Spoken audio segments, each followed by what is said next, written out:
Boa noite. Boa noite. Boa noite.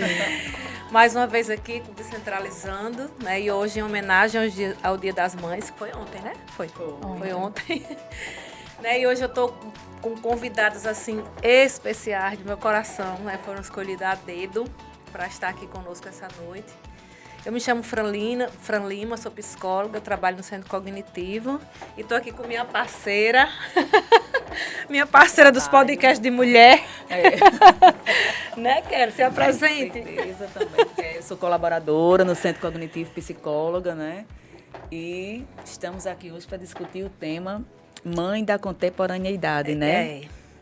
Esse desafio que temos aí diariamente. E vamos apresentar agora as nossas convidadas de hoje, né?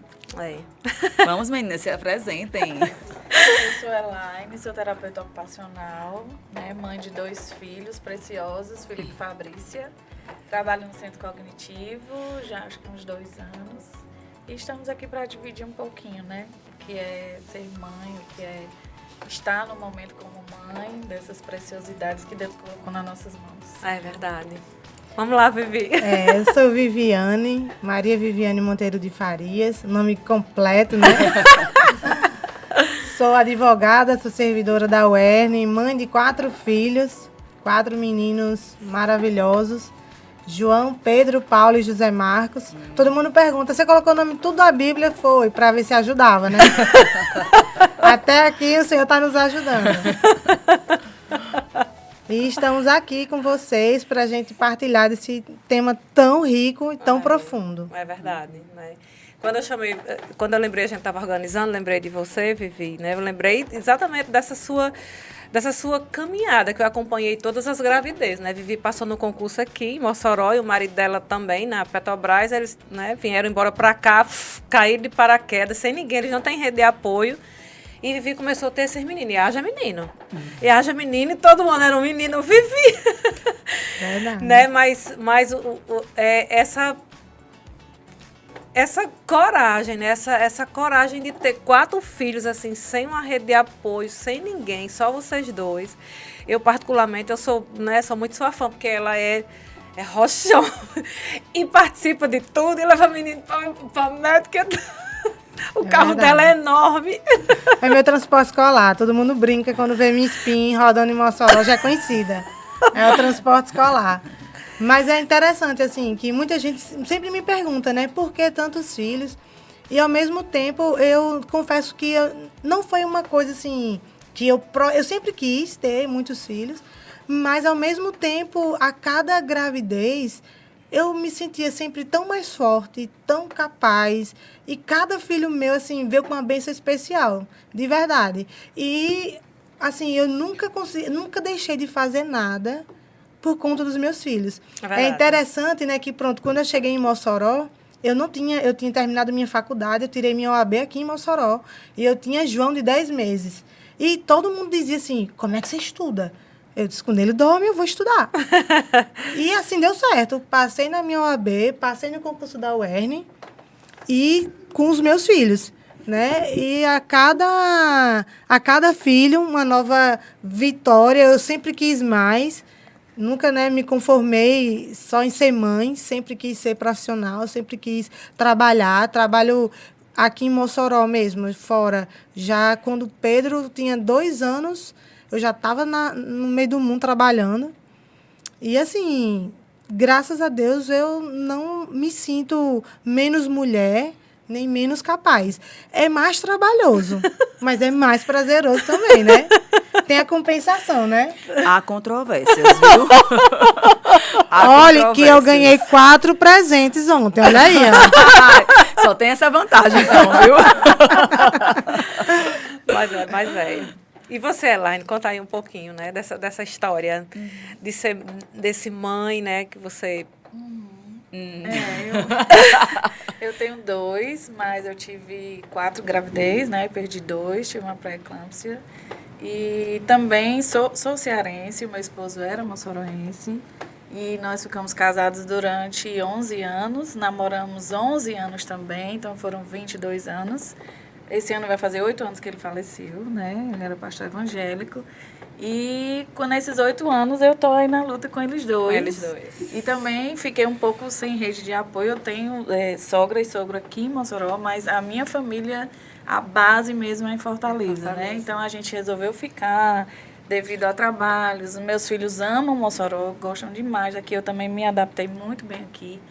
Aí passei no concurso, primeiro na prefeitura, trabalho também em vários lugares, né? Porque Graças a Deus. a gente chega a um ponto que a gente precisa, né? Para seguir em frente, para realizar alguns sonhos, para cuidar bem dos nossos filhos, tentar dar o que a gente acha que é melhor para eles, né?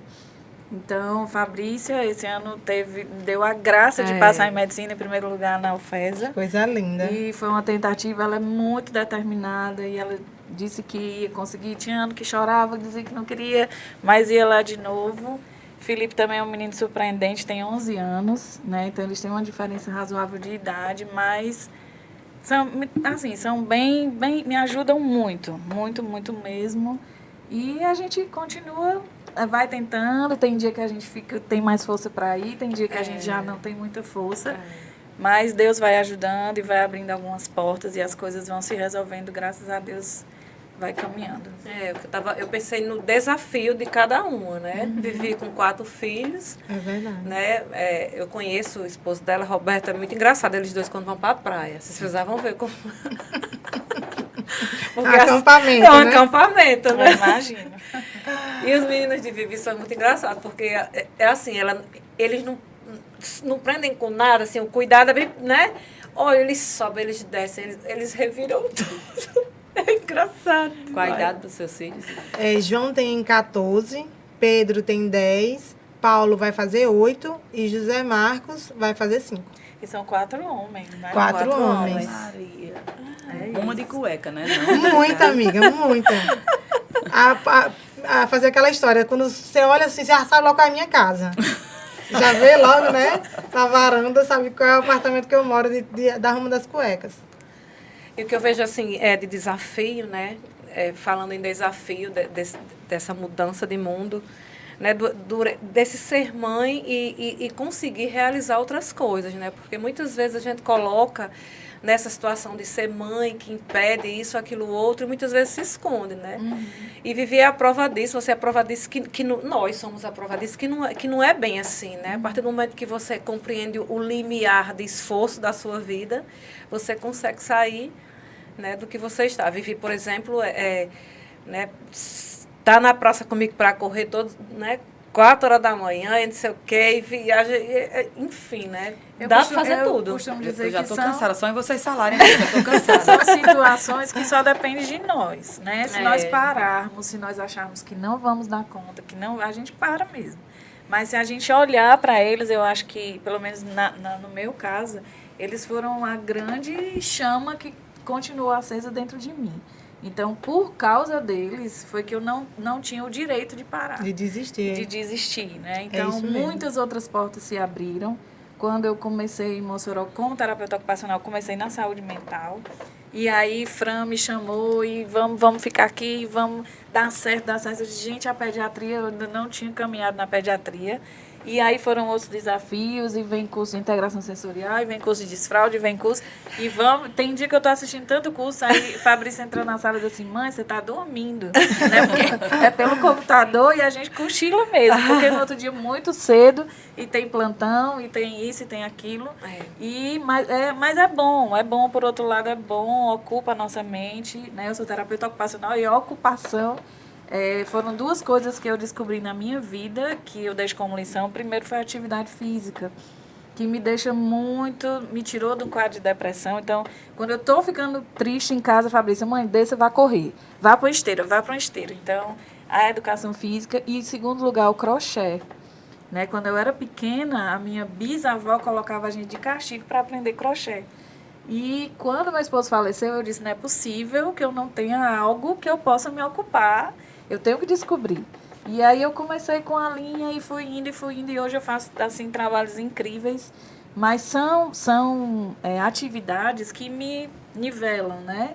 Que a gente pode respirar e eu fico super bem. E as coisas, momentos ruins, às vezes de tristeza, né? Porque a gente sente a saudade, vai sentir eternamente. Mas a gente tem que se redescobrir e buscar válvulas de escape, né? É verdade, se redescobrir mesmo. E, Né? e é interessante, né? Porque isso tudo acaba também fazendo a gente ter essa atenção, olhar para si, com a gente. para si mesmo, né? Muita gente, eu vejo assim, muita gente hoje com medo da maternidade, porque imagina que ela vai tirar tudo. Sim. Né? Muita gente imagina isso, a maternidade tira tudo. Mas a gente ganha tudo também, porque você ganha essa motivação, você quer ser melhor por eles, para eles e por si mesma, né? A gente não pode se descuidar, né? Quando você percebe que você está ficando desmotivado, você está ficando triste, aí você diz, mas espera aí, tem 4 pessoas que dependem de mim, eu tenho que reagir, né? Boto cropped, calço tênis e reage. E é assim a vida da gente. Eu vivenciei uma situação, quando eu tive Luiz, eu tive Luiz já bem tarde, né? Eu tive Luiz com 36 anos. E eu já não tinha mais na minha cabeça que eu ia ter filho, né? E aí veio ele, né? E aí, isso foi até motivo, a gente já conversou muito, né, Fran, sobre isso. No início, eu não entendi direito, né, assim, a maternidade. Eu acho que eu não aceitei. Eu achei que roubou o meu eu, entendeu? Me roubou de mim, né? Aquele serzinho ali tirou tudo que eu tinha, né? Tipo assim, eu não tinha a paz, eu disse, meu Deus, se você disser que, ai, meu Deus do céu, vou ter um filho, aí ele já nasce, ai, eu já amo meu filho na barriga. Não, amor pra mim é construção, entendeu? Então, assim, ele nasceu, eu tô conhecendo aquele serzinho, mas o primeiro sentimento não foi o de amor, foi de medo. Foi de medo, foi de responsabilidade, foi de, deixa eu dizer, de angústia, certo? Foi de tudo isso, né? E de incerteza, foi aquilo. E aquilo era de, tipo assim, meu Deus, esse ser precisa, né, de mim, esse ser. E quando dava 5 horas da tarde, que é a hora da cólica, né, 5h30, meu Deus do céu, era o menino chorando do lado e eu chorando do outro, até meia-noite. Era sempre assim, nos 3 primeiros meses assim. No primeiro mês era assim, o menino chorando do lado e eu do outro. Aí não conseguia amamentar, né? Aí amamentei ele só 1 mês, mas toda a vida, eu acho que ele sentiu também, porque toda a vida que dava perto da hora de amamentar, para mim era um desespero. Né? Eu já entrava em desespero, eu acho que a criança deve sentir também, né? Né? E aí eu amamentava aquilo que tinha no primeiro mês e complementava ainda, né? Mas, meu Deus, quando chegava, eu só penso, quando chegava a hora, ai, meu Deus, vai dar a hora de amamentar, ai, meu Deus, lá vem. E eu, né? E lá vem o menino e dói, ferido, e não sei o quê, e aquela agonia toda, né? Aí eu vejo, às vezes, hoje eu olho, ele tem 9 anos, e aí eu olho para ele hoje e vejo assim, meu Deus do céu, eu consegui. Sabe? Tipo assim, porque eu olhava para ele, eu me lembro que assim que ele nasceu, né, eu disse, meu Deus, uma vez eu disse à mãe, eu não vou dar conta desse menino, eu não consigo, não vou saber criar isso. Eu dizia, eu não vou saber criar isso. Né? E era o meu filho, né? Eu disse, mãe, eu não vou conseguir aquilo.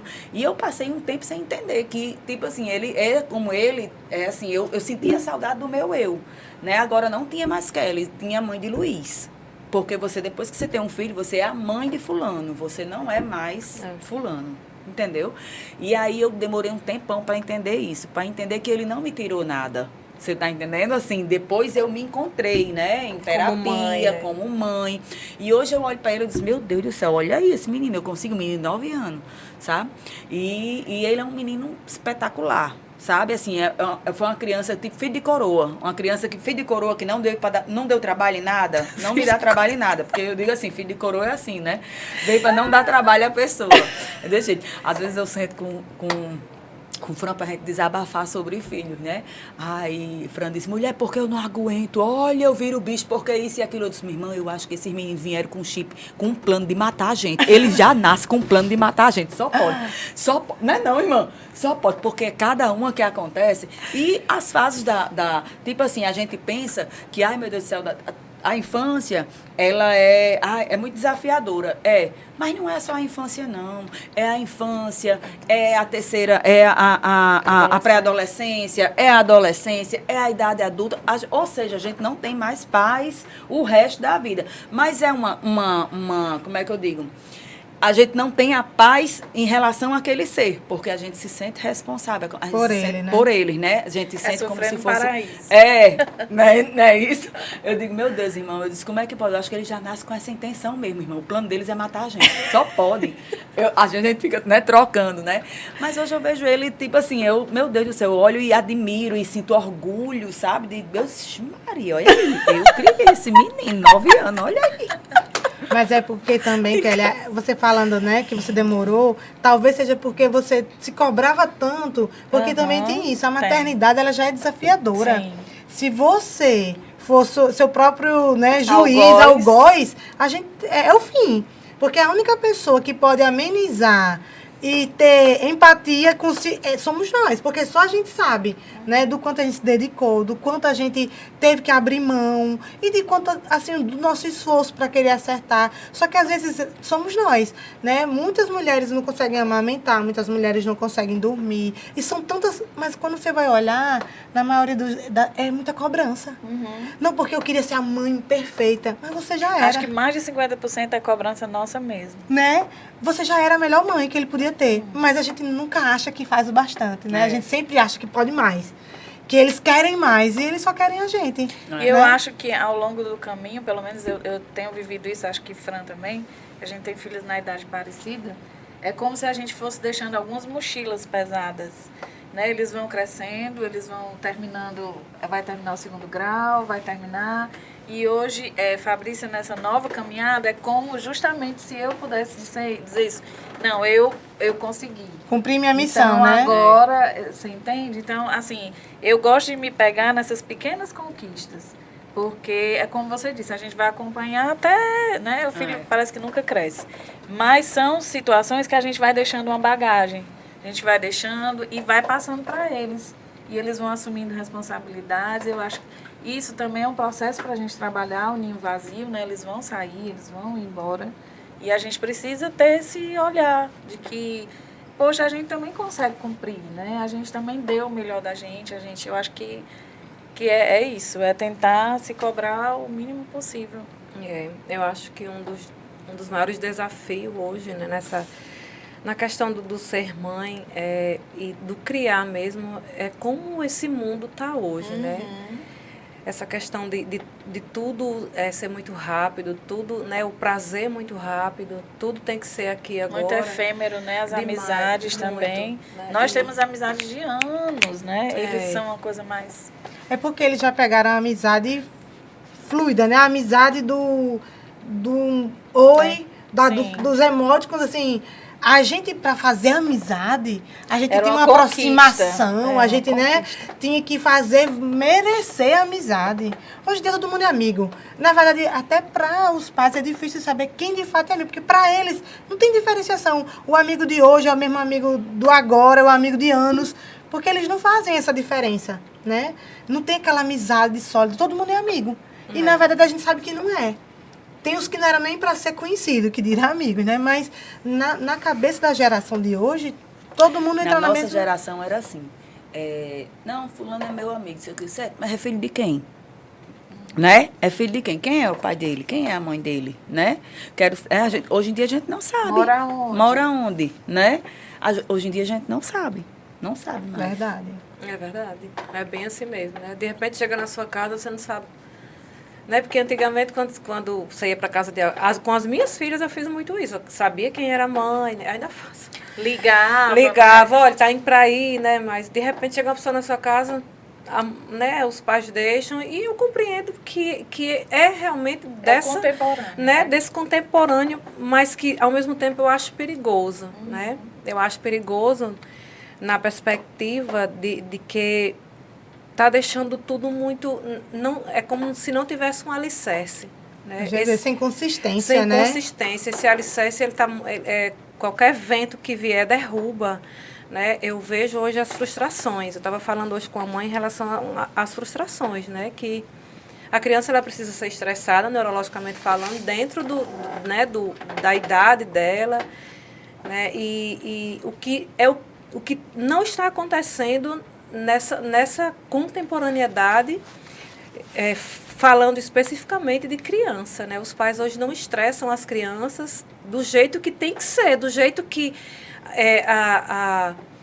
a psicologia diz, do jeito que a neurociência diz, né, que a neuropsicologia diz, como esse estresse, né, que a criança precisa viver, que eu vivi demais, por exemplo, no meu ponto de estresse é muito alto, não foi equilibrado, que tem que ser equilibrado, né, tipo, mãe, eu quero um copo de água, não, vai pegar você, não vou, mãe, a médica pede para tirar a roupa, a criança não tira a roupa, porque não quer tirar a roupa, mas a mãe tem que dizer, tire agora, porque é um estresse, né, que ele precisa disso, porque quando ele tiver adulto, ele vai conseguir viver as frustrações. E não é a realidade que a gente vive hoje. E para a mãe, eu me coloco também nessa situação, é muito desafiador, porque você fica assim se perguntando, onde foi que eu errei? Porque existem situações que você sabe que tentou conduzir, e que a coisa não acontece do jeito que você imaginou. Né? E você fica nessa cobrança. Mas eu fiz tudo isso, faltou mais o quê, né? Eu até, né, digo para as mães que isso é um processo de autoconhecimento, de compreender que você fez tudo que estava ao seu alcance. Né? Mas não é só pai e mãe, é todo o ambiente, né? Ele modula o sujeito, a criança, enfim. Então, não é só a casa. É a escola, é onde está inserida, todo lugar modula, né, um sujeito. E eles trazem isso para todos os lugares, os filhos. Né?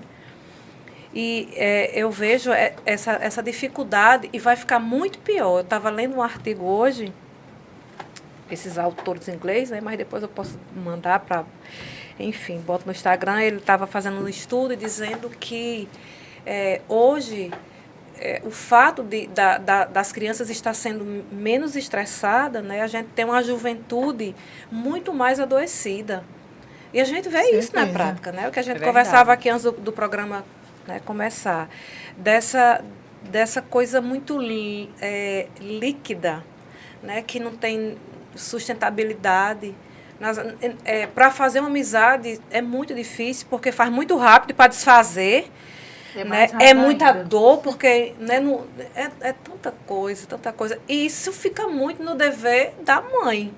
Eu já conversava com Kelly em consultório, que quanta coisa fica para a mãe que não era para ficar. Né? Que não era para ficar. Eu acho que também, Fran, porque assim, já se entendeu que a mulher, isso do modo geral... né? Mas a mulher, do modo geral, tende a ter a sensibilidade, né, mas aflorada, a questão do sentimento, e por conta disso se atribui essa responsabilidade à mulher, porque entendeu-se que se a mulher tem essa facilidade de lidar com os sentimentos, teria a facilidade maior no educar. E que não é só o amor, nem a sensibilidade que forma. A né? neurociência explica até isso, sabe? Existem duas coisas que são importantíssimas para a vida do sujeito. É a mãe e o ambiente.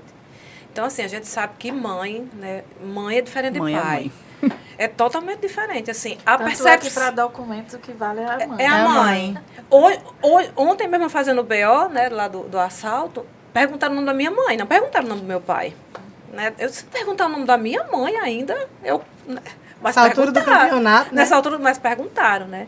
E, então, assim, a mãe, a percepção que ela tem, né, em tudo é diferenciada, né? Neurologicamente falando, por isso, porque é todo um contexto neuronal que é formado da gestação, né, até o momento que você está vivendo com a filho, né? Se a minha mãe dissesse para não fazer, eu não fazia. Eu tinha, era medo mesmo, porque eu sabia que não é o que acontece hoje, né? Não é o que acontece hoje. Os meus meninos aqui acolá, eles dizem, não, mãe, se você está dizendo é porque eu já não vou arriscar, né? Eu já não vou arriscar. Eu tinha muito isso quando adolescente. Mais com a minha mãe, inclusive, do que com meu pai. Na nossa época, o papai só olhava, né? Uhum. Só olhava. Mas eu já entendia. O que eu estava pensando, né? Assim, do quanto a base é importante. Você falou que o ambiente modula, né? Modula mas totalmente. Se você for ver, independente de para onde você for, se a base for boa, você se sustenta. Mas, neurologicamente falando, o ambiente, ele define mais do que o genes, por exemplo. Não, mas eu falo a base, eu digo a família, a estrutura.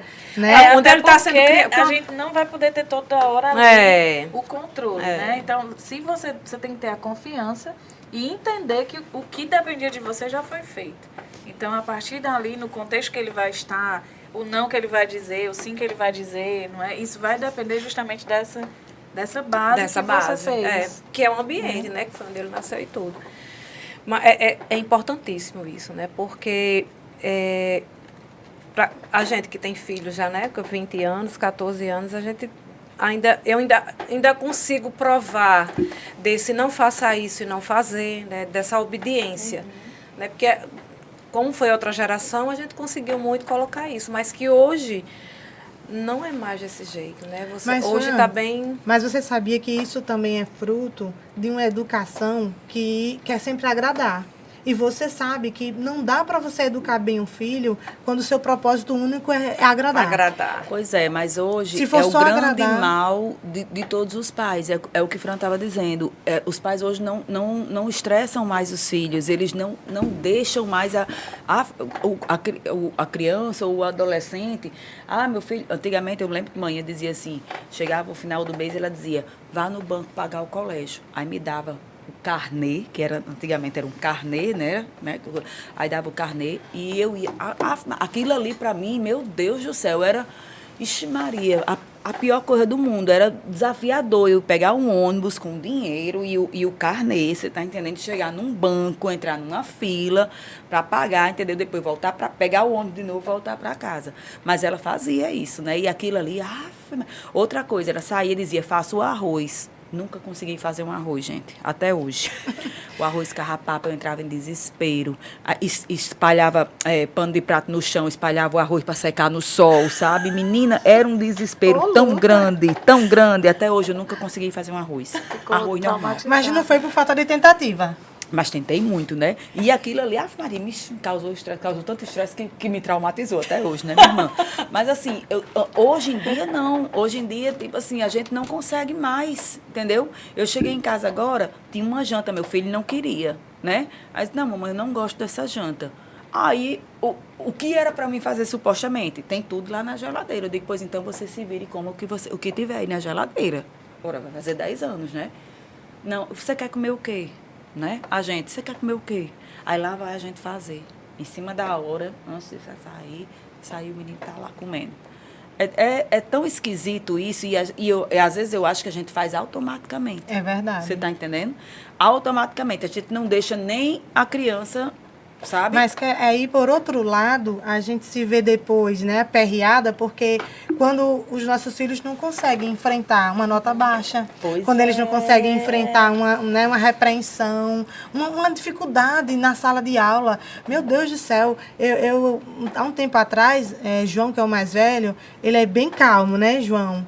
E aí um colega derrubou ele, deu uma rasteira nele no colégio, ele se machucou. E aí ele liga pra mim, mãe, fulano me derrubou, e não sei o que. Eu disse, filho, você foi na coordenação? Ele, mas a senhora não veio, não?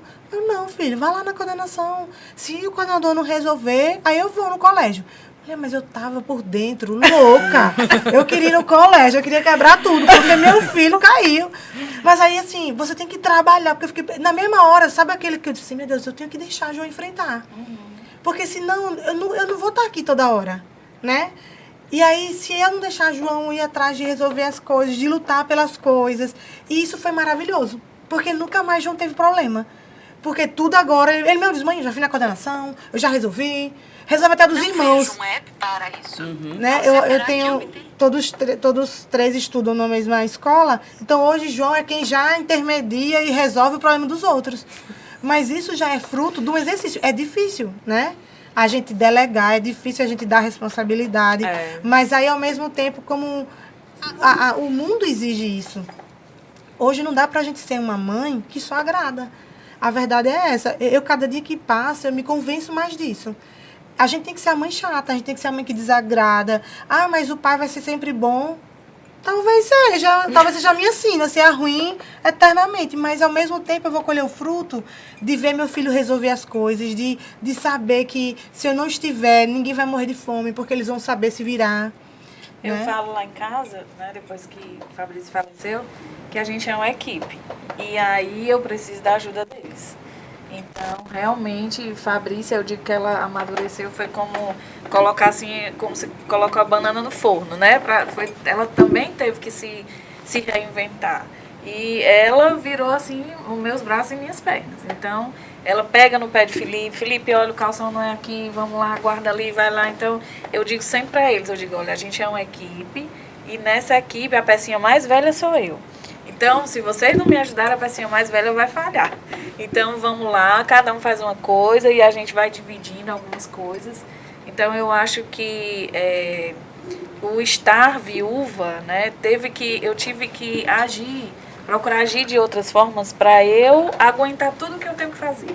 Porque se eu quisesse dar conta de tudo só, a nível fisiológico, eu não teria aguentaria, suportado. né? Então, assim, às vezes eu chego muito cansada e, tipo, uma hora dessa eu já tô quase dormindo. E eles ficam, mãe, fica mais um pouco, fica mais um pouco. Às vezes eu fico cochilando, mas eles precisam um pouquinho que eu fique ali. Então, eles têm também essa atenção. Quando eu tô dormindo, não, mãe, pode ir dormir. Vai dormir que a gente se vira por aqui. Então, eu acho que algumas vezes, algumas situações da nossa vida nos levam a esse amadurecimento, né? Às vezes a gente tem tudo ali arrumadinho e uma pecinha daquela sai de ordem, a gente se desespera. Mas quando a gente olha para o outro, a gente sempre vê que o outro tem uma coisinha. Por que ele se reinventa ali, né? Por que eu também não posso? Então, eu trabalho no Hospital Psiquiátrico Dr. Milton Marques, né, o antigo São Camilo, e para mim foi mais do que uma terapia trabalhar lá dentro. Kelly já passou por lá. E a gente vê na vida daquelas pessoas, assim, poxa, eu tô tão bem, né? Mesmo a gente estando acabada, arrasada, mas eu ainda estou tão bem. Então, é isso que faz a gente tocar o barco. Então, eu acho que são nessa história de ir lá. Eu também, quando vejo o Felipe resolvendo uma coisa, ele indo atrás, né? Eles descem, a comida chega lá no prédio, então vai lá, cada um vai lá embaixo pegar, se vira, eles vão, eles jogam lixo. Então, o determinar tarefas foi muito positivo para mim nesse sentido, de deixar eles se virarem. O que tem é isso, então... Com certeza para eles também. Para né? eles também, com certeza. Aquilo que a gente estava falando, autonomia, porque muitas vezes autorresponsabilidade. É isso que muitas vezes não precisa acontecer algo, né? No meu caso, aconteceu algo, mas às vezes a gente não vai criando esses hábitos dentro de casa e como ela falou, qualquer frustração já desanda, né? Não posso ter um estresse que o mundo já se acabou. E como eu tenho visto, né? Eu trabalho muito perto de muitos psiquiatras e como a gente tem comentado sobre isso, crianças hoje, adolescentes, muito mesmo, tomando muita medicação e coisas mesmo absurdas, coisas que a gente não via cotidianamente, né? E com a pandemia piorou mais ainda. Então, são situações que a gente tem que dar um clique para isso, né? Será que eu estou preparando mesmo meu filho para a vida? Será se eu não estiver, eles vão saber fazer? Será se o pai não estiver? Será? Então, são situações pontuais que a gente não quer pra gente de forma nenhuma, né? Mas elas podem surgir. E até mesmo a perspectiva, né? A gente às vezes se preocupa tanto com a educação, né? De dar educação. E a educação só no sentido do conhecimento. Só que sem o preparo, o conhecimento não leva a lugar nenhum. Né? Hoje eu vejo, dificilmente você vê jovens planejando. Na nossa época, a gente queria fazer 18 anos para ir trabalhar, para sair de casa, para conhecer o mundo, né? Ter independência. Hoje em dia o pessoal faz 18, faz 20, faz 30, 40 e ainda não quer sair de casa. Não tem perspectiva, né? E eu acho que essa independência, né, que a gente vai dando, esse preparo da vida, vai fazer com que eles queiram sair, queiram conhecer o mundo. Né, queiram desbravar outras coisas, porque eles se sentem preparados. A maioria desses filhos que estão ali dentro de casa, sem perspectiva, quando você vai ver, é medo. Estão ali porque é conveniente, porque eu me sinto seguro. Fora dali eu não sei o que fazer. Pois é. Que para muita gente é uma situação confortável, né? Eu tenho meu pai, a gente imagina para os pais, né? Eu tenho meu filho aqui pertinho de mim e tal. Mas e a vida dessa criatura? E a vida, como é que vai ficar mais na frente, né? Em algum momento ele vai precisar sair do ninho e uma coisa é eu ver ele voando seguro e eu ficar feliz daqui porque estou vendo ele alçar, né, um voo. E a gente imaginar que não vai estar aqui e ele de repente nunca vai sair dali. Né? Vai ficar com a vida empacada, às vezes. Porque a cultura brasileira já é muito assim, né? Quando eu morei no Goiás, era interessante que as casas, elas tinham o filho casava e a casa era no fundo. Sim, né? é. Eles têm muito isso. Tem outra entrada, mas tem uma casinha lá no fundo. Então, tá sempre ali perto, né? E o brasileiro gosta disso, né? Nas outras culturas não. Eles fazem 18 anos e o pai mesmo vai, vamos, Pra segue, viver, segue. né? E a gente quer... Já faz faculdade fora, já vai morar fora, morar né? fora. E dali já não volta mais, né? Eu observo assim o quanto isso mudou, né? O quanto tudo para chegar até aqui, porque eu fico pensando assim, né? Como mãe, o que a gente é capaz de fazer, né, pelo um filho? E chega a ser, esses dias eu estava pensando em casa, chega a ser algo, eu não tenho nem palavras assim, né? Porque eu fico tentando, né, dar asas, ensinar, mas ao mesmo tempo é algo que quando você faz, eu não queria sentir isso, sinceramente, eu não queria sentir, mas sinto, né? Como toda mãe. Mesmo que você dê asas, mas dói. E eu não queria sentir essa dor, mas eu sinto.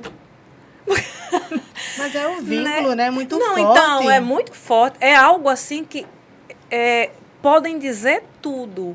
Que mãe é o amor. Mas em palavras, isso nunca vai ser conseguido. Ninguém nunca vai conseguir dizer. Não dá pra Porque resumir. é algo. É algo. Acho que sobrenatural mesmo. Porque, De fato é. né, você sabe que aquilo que você está fazendo é bom para ele, mas como dói, aí você não quer que faça. Mas a gente deixa aí. Por amor, a gente deixa. O filho vai olhando para trás, a gente rindo e dentro se acabando. Mas você deixa aí, né? Você deixa aí. Demais. Porque faz São parte. as pequenas coisas. Até uma noite do pijama na escola. Ah, meu a Deus gente do fica, céu. né? Será que dormiu? Mostra aí uma foto. Filma onde é que tá. É desse jeito, né? É algo que chega... É um amor que chega a ser doente mesmo, sabe? Hoje eu estava pensando esses dias. É um amor que não é um amor normal. Eu cheguei à conclusão que amor de mãe é um amor patológico. Porque, não é? Você sabe que está bem, é pro bem dele, mas por dentro você está morrendo, aquilo está deixando você... Mas como é que pode? Mas aí, olha, por outro lado, para a gente não adoecer de tanto amor, a gente tem que se cuidar. A gente vai fazer crochê, a gente vai fazer atividade física, vai correr 4 horas da manhã. Não, eu faço tudo isso, mas ainda assim é patológico, não tem jeito. Mas você imagina se você não fizesse. Não, aí eu já tinha... Né? Eu tava lá com Tá a lá Laine. em São Camilo. Lá em São Camilo, porque eu... Mas não é assim. E a gente vê que, por exemplo, mamãe, né, eu lembro quando eu fui casar, ela não tinha muito esse apego. Acho que os pais do passado não tinham tanto esse apego como os pais de hoje. Mulher, acho que é porque eles não tinham nem direito de ter sentimento, mulher. Hoje a gente tem de dizer, hoje a gente abraça e beija. Antigamente não se tinha podia isso, fazer né? isso, né? É. Botava o filho a perder, né? Fazer carinho, botava a Maria num menino. Por isso que hoje a gente ainda sofre tanto com o machismo. Porque não se fazia carinho, um abraço, beijo com o menino. Uma menina já não era tão, né? Imagina um homem. E aí a gente tem que ir desmistificando isso e tentando equilibrar, porque também tem os excessos, né? Porque nem de mais nem de menos. É. Mas é isso, quando eu fui casar, eu lembro que mamãe assim, não tinha muito nesse choro. Eu já penso... Não, eu digo muito a elas assim, olha, vocês não têm um filho porque eu não tenho estrutura de ir pro hospital para ver você sofrendo, minha filha. Eu não tenho. Meu Deus do céu. Tá precisando de terapia, viu, Elaine? Mas mãe é assim. É porque você Sente tem a dor. menina. Você Sente tem a menino, dor. né? Mas é assim, não é? A gente já pensa nessas coisas. Mãe vê muito mais além. Muito mais. É algo... Ninguém vê como mãe, não. Mãe é um negócio... É rojão, viu? É rojão. A gente sofre antes do tempo, né? É muita coisa que mãe... É um amor... Realmente chega a ser patológico mesmo. Tem amor de mãe que é patológico, né? Tem amor de mãe que quando o filho casa... É bem complicado, Porque eles nasceram né? com um plano de destruir a gente. Ei, Kelly. Quem diz isso? Esse pensamento não sai da sua cabeça, né? Mulher, porque quando a gente conversa, é sempre Irmã, assim. Mas é sempre você já foi filha, né? Hein? Já. Sou, né? Sou. É filha. Sou filha. E essa mudança, essa coisa que é tudo muito rápido, tudo muito ágil, para eles, então, né, que são muito mais antenados, né, do que a E o quanto gente. que as mães tiveram que se reinventar nessa pandemia, Muito, né, gente? Ai, meu Muito. Deus. O quanto que mudou, Viva a aula né? presencial, Senhor Jesus. Viva a aula presencial. Deus abençoe os professores desse Brasil, porque quem passou, fazer aquela história, né? Quem teve que passar por isso sabe que se eu sempre valorizei, de verdade, sempre valorizei. Mas nessa pandemia, minha amiga, eu dizia, meu Deus, tem misericórdia da professora, eu rezei tanto pelas professoras, porque quando a gente vê, quando você se imagina com aquelas criaturas, aí eu ficava pensando, meu Deus, eu sou a mãe, tô querendo matar. Eu imagino a professora. Ensinar 4 meninos aula online. Mulher, eu não vou, olha, sinceramente, eu faltava matar quando o menino abria a câmera. Eu, olha, que é proibido abrir câmera. Porque minha casa, bem pequenininha, era um no quarto, um na cozinha, um na área, assim, sabe? Bem estrategicamente. Aí teve uma aula que o que tava na cozinha abriu a câmera, minha amiga.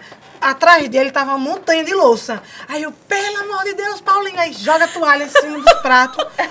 Tipo assim, meu filho, pelo amor de Deus, não pode abrir a câmera. A aula online viu a alma da nossa casa. Justo, Ave Maria, quantos flagras, né? Muitos, de camisola, de pasta de lingerie. Ave Maria.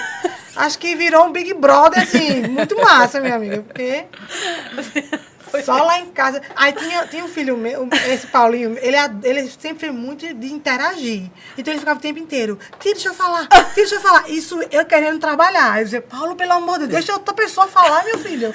Aí a professora dizia, que mãe louca é essa?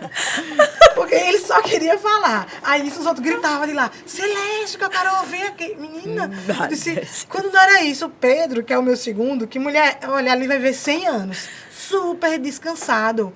A professora fazendo a chamada Pedro Monteiro e eu, Pedro não estava na sala. Quando eu procuro Pedro correndo de skate no condomínio. Pedro, pelo amor de Deus, a professora está lhe chamando, Pedro. Aí, tipo assim, aí meu marido disse, você vai enlouquecer. Eu digo, sabe de uma coisa? Estude se quiser. Porque eu agora eu não vou mais enlouquecer. Porque eu ainda tenho que trabalhar, porque ainda tem isso, né? A gente tinha que administrar a crise do mundo e a crise de dentro de casa, minha amiga. Não tem pra ninguém não, viu? Sinceramente. Sobrevivi à pandemia, meu amor. Sobrevivo agora a qualquer coisa. Né? Ainda ia pro CrossFit? Ainda ia pro CrossFit. Não, ainda fazia meu CrossFit online. Aí eu ainda fazia assim. Maninha, a senhora tá usando a internet. Eu digo, deixa eu fazer meu CrossFit. A menos isso, porque senão eu vou matar um. Porque a pessoa confinada, mulher, com 4 meninos zoando no juízo. Não. Tinha que ter ao menos, né? Aí você fazia o CrossFit online, Fazia o CrossFit online. O professor mandava os exercícios que era pra fazer. Eu não sabia muito, quando eu estava no começo ainda. E era o que, apartamento? Não, eu morava no condomínio, casa em condomínio. Aí eu ficava na área, mas mesmo assim, mulher, assim, sabe aquela coisa que você fazia só pra desopilar, mesmo pra não matar? Porque não é a mesma coisa, né? Isso fora mim, pegava meu celular, pegava os aparelhos, eu treinando, quando eu procurava, cadê? Eu já tinha levado. Ó, mulher, loucura, loucura. Aí o marido dele é assim, zen, sabe? Bem... Vai viver 500 anos. Tem que ser, né, Tem que querida? ter um, né, Tem amiga? que ter um que seja zen, porque Bem zen. não vai não, viu? Não, aí pra ele tava tudo bem. Ele trabalhando, dormindo, podia se matar, correr no condomínio. Ele nem aí, eu louca. Minha gente, a tarefa, a professora chamando, isso aqui. Ele lá, bem. Quem olhasse dizia, não, essa criatura não tá nessa casa. Porque, meu amigo, o mundo podia desabar. E ele lá, não, tô aqui numa reunião. Botava o fone e o mundo pudesse desabar. Podia cair, né? Enquanto isso, nos bastidores, Os bastidores, o menino sumiu, não foi? me sumiu, Ave Maria. Foi uma agonia. Ligaram pra mim, o menino de Viviane sumiu. Vivi, como foi que esse menino sumiu, Vivi? Mulher, ele dormiu entre a caixa de brinquedo e a parede. Meu Deus do E a gente céu. tudo procurando, chamando por ele, e nada do menino responder. Eu digo, não, ele saiu do condomínio. Chama a Saí polícia. telefonando as casas dos meus vizinhos. Ninguém, não, eu não vi não. Aí Tá foi vendo, dando uma mulher? agonia. Tá vendo como ele nasce com um plano de matar a gente? Mulher, mas olha, meu coração tá zero. Eu disse, olha, eu sempre dizia, né? Toda mãe sofre um pequeno infarto todo dia. Sofrem. Porque nessas pequenas coisas é quando a gente descobre assim, meu Deus, eu tenho saúde de ferro. Só pode. O menino dormindo, entre a caixa E a caixa do brinquedo é a parede. Só que tava escuro, ninguém viu. E ele lá, acho que ele se abaixou pra brincar. Não sei, mulher, ninguém sabe até hoje que bicho que ele me foi fazer ali. Eu só sei, minha amiga, que quando um dos irmãos que achou, disse, mãe, olha ele aqui. Aí ele, Depois que já tinham rodado tudo. Ave Maria, faltei sair na rua, digo, pronto, acho que ele abriu a porta do condomínio, ele saiu, porque já aconteceu também, sabe? Ele pegar a chave, que era o meu pequeno, ele pegar a chave do condomínio e sair. E ficar do lado de fora, com o portão, porque o portão era automático, você abre, se ninguém passar, ele fecha. O portão fechou e ele ficou do lado de fora. E a gente não sabia. Uma pessoa estava passando na rua e viu um menino sozinho no meio da rua com a chave na mão. Aí disse, meu filho, você mora onde? Ele, ali. Aí a pessoa... Socorro, Deus. Nessa época, acho que ele não tinha 3, ele ia ter 2,5. Mas aí, minha filha, o susto. Quando eu olho a janela, porque a minha janela da casa dava para o portão. Entra ele com um homem. Aí já vai lá dizendo, nossa senhora, o que esse senhor está fazendo com meu filho? O pobre da criatura foi um santo de Deus, que viu ele no meio da rua e abriu o portão e trouxe ele para dentro de casa. Vivi já viveu todas as emoções, assim, com o menino. Mas o importante é que emoções eu vivi. Então, é isso mesmo. É por aí. É verdade. Eu já ri demais, assim, porque os filhos dela, cada um é de um jeito, sabe? Aí tem o terceiro, que o terceiro... Tem pra todos os gostos. Tem o pra terceiro tem pro é Calminho. muito engraçado. Ele é muito ativo, é muito comunicativo. Elétrico, o Paulinho é. Paulinho Ave Maria. Pra cansar Paulinho, minha amiga, nem crossfit. Nem crossfit. Eles são desse jeito. Graças a Deus. Essa semana eu estava escutando uma entrevista de um médico que mostrando que na pandemia, assim, pelas crianças terem ficado num período que era para elas estarem em socialização, já entrando em colégio, né? Elas agora estavam apresentando... essas crianças não tiveram contato com as arboviroses, né? Eles não tiveram esse contato, né? Porque a e imunidade aí agora, baixa, né? aí agora as crianças não têm a imunidade para essas coisas, porque passaram esse período dentro de casa. Interessante. Sem contar também que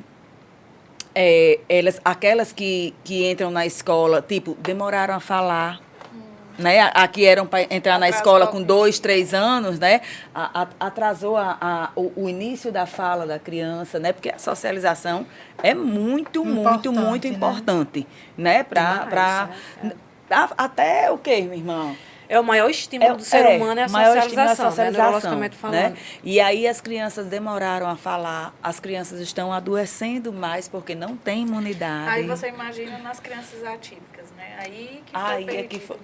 Eu estava lendo um outro artigo desse mesmo pesquisador, que é um neurocientista, e ele fez um estudo com mães que engravidaram na pandemia, né? E está acompanhando, e o estudo mostrou que as crianças que nasceram na pandemia, elas estão mais predispostas ao estresse, a desenvolver vários transtornos, porque... Né, imagina a ansiedade de uma gestante, meu amigo. Gestante na pandemia. Eu acho que durante muitos anos a gente ainda vai colher muita coisa. Vai viver as sequelas, né? Agora, interessante vocês falando isso, porque muita gente me perguntava, né? Apesar dessa loucura toda, mas os meus filhos, né, nessa questão de isolamento, eles não sofreram, justamente porque eram 4. Então, dentro de casa, tinha muita interação, porque eu ficava pensando justamente quem era filho único. Não tinha, pronto, né? Eu arranjei um abençoado de um cachorro. Pois é, para poder, né? Para poder, tipo assim, o meu era sozinho, né? Porque, no gente, apartamento. o isolamento para ele pesou muito mais, né? O apartamento foi cruel, foi muito Pois cruel. é. Aí tudo eu inventei muito restrito, um cachorro, né? para tirar o resto do meu juízo. Aí tá o abençoado lá em casa. Você falando lá no jogo, na competição Dia das Mães, né? Eu lembro que vieram 2 meninas aqui do Diocesano e ela disse que percebeu que as crianças, no jogo de futebol, em tudo que eles vão brincar, eles estão mais agressivos. Né? As crianças estão mais assim, depois da pandemia. Então, assim, é algo que daqui para frente, nós já colhemos isso. Os adolescentes muito. também. E eu acho como que se eles não soubessem mais viver em sociedade. É como se, tipo assim, não, eu tô por mim, você é por você e acabou. Se entendeu? isolou, né? É. Porque também, se a gente for olhar direitinho também, essa geração nunca viu tanta perda, né? E aparentemente a gente tem a impressão de que criança não sofre, né? Adolescente não sofre, não sente, mas talvez essa agressividade já é esse sentimento reprimido, né? Não houve o choro, não houve o entendimento, a clareza, simplesmente deixei de ver.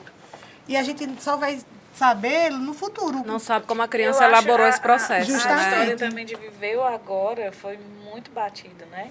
Você não saber o dia de amanhã, então aquela ansiedade, aquela coisa. E agora a gente está vivendo uma guerra Então, isso também mexe, né? Como é que vai ir a bomba atômica e mamãe vai acabar tudo. Então, são muitas questões que geraram bastante ansiedade. É porque eu costumo... Os meus pais, que moram em Fortaleza, eu fiquei 2 anos sem ir em Fortaleza. Ai, meu Deus. Né? Então, eu não queria levar, como eu trabalhava em hospital, foi muito estressante. Se já era estressante lá em casa, né? Eu tirava a roupa de todo aquele ritual. Imagine ver meus pais. Então, foi algo bastante puxado. De vocês já são idosos, né? Meu pai tem Parkinson. Então, tudo isso eu ficava... perdi colegas. O Dr. Clodovil trabalhava comigo. Então, perdeu o enfermeiro. Gente muito próximo da gente e mexe muito com a gente. Muito devastador. E a história do aqui e agora. Então, é o dizer eu te amo agora, é ir pro cinema agora, é ir fazer as coisas agora, porque a gente ficou nessa neura, né? De que amanhã tudo isso pode acabar. Foi um vírus que apareceu aí e tá aí. Eu costumo sempre dizer, assim, lembrar, assim, às vezes a criança, o pai chega, né? A criança no consultório, aí o primeiro pai, né? A mãe, não, porque fulano tá ansioso, porque ele tem crises quando vai fazer prova, porque pá. E às vezes a gente esquece que, tipo assim, a educação você dá em casa, né? O que você aprende de mundo, né? A escola, né? Português, matemática, geografia, E as emoções, onde é que a gente aprende? Me diga, onde é que a criança e o adolescente aprende sobre emoções? As escolas estão colocando agora isso, né? Algumas escolas estão com essa temática, né? Hoje, mas isso é de agora, do ano passado para cá. Que, na verdade, elas não têm nem opção, né? Porque a demanda é tamanha, né? Você chegar numa turma e ver tantas crianças, né? Adoecidas, mas hoje estressadas. as crianças, elas não sabem a emoção, elas não sabem algumas emoções, elas não sabem nem nomear. Dizer o que está sentindo. E outras, se brincar, muitos adultos também não sabem. Entendeu? Sabem. A nossa geração mesmo foi muito reprimida. Muito. Né? A gente aprendeu na marra que nas terapias hoje, a gente se permitindo, né, fazer terapias, a gente conseguiu, né, ir atrás desse prejuízo. Mas muitos da nossa geração ainda são reprimidos, né? Muitos. Às vezes você bota assim e diz, não, a criança, o que é asco? O que é nojo? O que é angústia? Não sabem.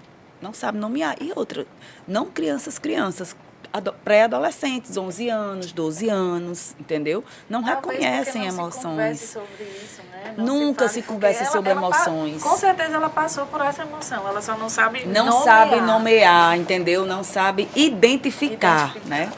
Aí se você não consegue identificar em si mesmo, como você vai identificar no outro? Aí a gente espera deles, né, que tem empatia, que não pratique bullying, que não sei o que. Como se não sabem? Porque assim, uma criança, ela realmente não vai saber nomear, né? Ela tem que ser instruída, ensinada, né? Mas, ainda assim, os pais, hoje, né, nesse mundo, nessa contemporaneidade, não dá nem tempo, porque os próprios pais não conseguem nem viver as próprias emoções, né? Nem conhecem direito, nem se permitem isso. Hoje se fala muito em viver emoções, né? E o artigo também dizia, bem interessante, que nós estamos caminhando para um mundo muito mais de emoção do que racional, e isso é um perigo, né? Porque hoje as pessoas são muito mais emoções e emoções disfuncionais. Né? Não são emoções que estão ali na funcionalidade. Né? E isso é um grande risco para a humanidade, principalmente nessa juventude, porque a emoção disfuncional é uma catástrofe. Né? E como a gente está se comportando hoje, essa racionalidade ficando muito em segundo plano, por não ser trabalhado, por não ser ensinado, né? Isso daqui para frente vai ser... Hoje em clínica a gente recebe muito adolescente, porque né, o que Kelly estava falando agora, que essas emoções elas são disfuncionais porque eles não conhecem, porque não foi ensinada a racionalidade, não foi ensinada a frustração, não viveu o estresse que tinha que ser vivido. Eu acho que, como que ele colocou, é você entender que você também precisa.